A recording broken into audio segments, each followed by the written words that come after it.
Gold, trusted gold buyers. మీరు తాకట్టు పెట్టిన బంగారాన్ని విడిపించి ఈ రోజు ఉన్న మార్కెట్ ధరకు కొనబడను.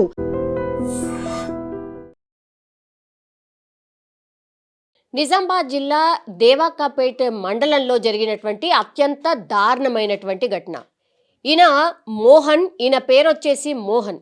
ఈయన ఎంత తాగుడికి బానిస అయిపోయిండు అని అంటే, కుటుంబమా లేకపోతే ఇంకోట అసలు కనీసం గుర్తు రానంతగా తాగి, ఆ తర్వాత ఈ మోహన్ అనేటైనకి 2 భార్యలు. వాళ్ళ పేరు వచ్చేసి కవిత, సంగీత. అది వాళ్ళు అక్కా చెల్లెలు. వాళ్ళిద్దరిని కూడా మ్యారేజ్ చేసుకున్నాడు ఈ మోహన్ అనేటైన. ఈయన పూర్తిగా మద్యానికి బానిస అయిపోయి రోజు తాగి రావడం, ఆ తర్వాత తిట్టడం, కొట్టడం చేసేవాడు అని స్థానికులు చెప్తున్నటువంటి మాట.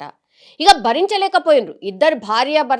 ఇద్దరు భార్యలు కూడా అక్కా చెల్లెళ్ళు కావడం ఒకటి, ఆ తర్వాత రోజు వేధించడం ఎంత భయంకరంగా చేసేవాడంటే కొట్టడం, తిట్టడం, ఆ చుట్టుపక్కల వాళ్ళకు మొత్తంగా కూడా ఒక న్యూసెన్స్ లాగా అయిపోయేది. దీంతో భరించిండ్రు, ఇక లాభం లేదు అనుకున్నారు. నిన్న మద్యం మత్తులో ఆయన వచ్చి బయట ఉన్నటువంటి కుర్చీలో కూర్చొని ఇదే సంగీత అట్లాగే ఈమె కవిత, ఈ 2 అక్కా చెల్లెలు అంటే ఈ భార్యలిద్దరిని వేధించడం, తిట్టడం, కొట్టడం, గట్టిగా అరవడం స్టార్ట్ చేశాడు. దీంతో భరించలేకపోయినరు. వీళ్ళిద్దరు కూడా ఆల్రెడీ డిసైడ్ అయిపోయారు, ఖచ్చితంగా ఇతన్ని చంపేయాలి అని.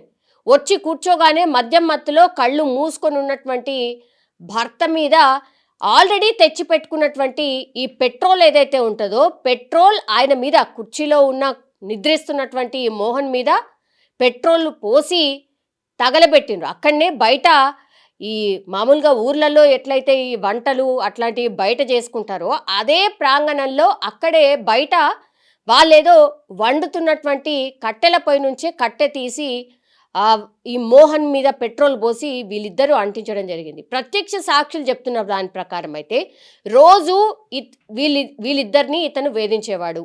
అదే కారణం భరించలేక వాళ్ళు చంపుదామని డిసైడ్ అయిపోయి ఈ ఘటనకు పాల్పడినట్టుగా స్థానికులు కూడా చెప్తున్నటువంటి మాట. పోలీసులకు వెంటనే సమాచారం అందింది, వచ్చిండ్రు.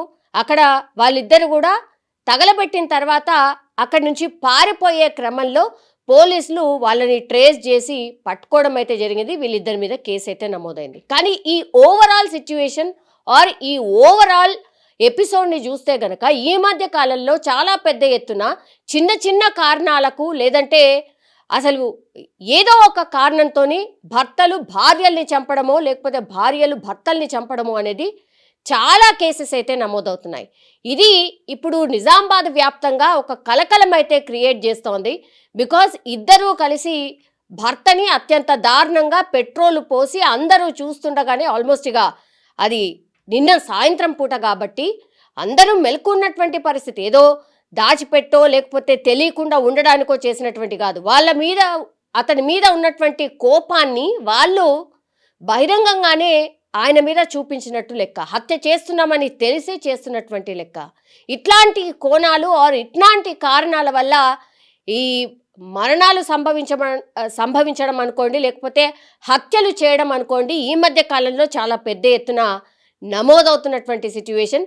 ఇప్పుడు ఇయర్ ఎండ్లో ఎప్పుడైతే ఈ క్రైమ్కి సంబంధించిన పర్సంటేజ్ ఎంత అని చూసుకున్నప్పుడు డెఫినెట్లీ ఈ ఇయర్లో క్రైమ్ రేట్ అత్యంత భయంకరంగా పెరిగిపోయింది అని ఈ మధ్య కాలంలో వస్తున్నటువంటి వార్తలే ఒక రుజువు అనుకోవచ్చు.